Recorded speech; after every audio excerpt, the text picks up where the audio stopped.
25,000 కిలోల drugs seize. ఉలిక్కిపడిన Visakha. జర్మనీలోని Hamburg మీదుగా ఈ నెల 16న ఓ కంటైనర్ వైజాగ్ పోర్టుకొచ్చింది. ఓ ప్రైవేట్ కంపెనీ ఇందులో 1000 బ్యాగుల్లో ఒక్కోదానిలో 25 కిలోల డ్రగ్స్ నింపి ఈ కంటైనర్లో పంపింది.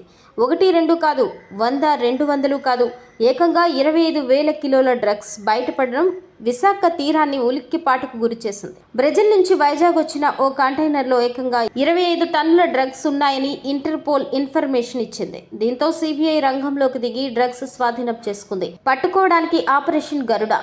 జర్మనీలోని హాంబర్గ్ మీదుగా ఈ నెల 16న ఓ కంటైనర్ వైజాగ్ పోర్టుకొచ్చింది. ఓ ప్రైవేట్ కంపెనీ ఇందులో 1000 బ్యాగుల్లో ఒక్కోదానిలో 25 కిలోల డ్రగ్స్ నింపి ఈ కంటైనర్లో పంపింది. విశాఖలోని ఓ ఆక్వా ఎక్స్పోర్ట్ కంపెనీ పేరుతో ఈ సరుకు వచ్చింది.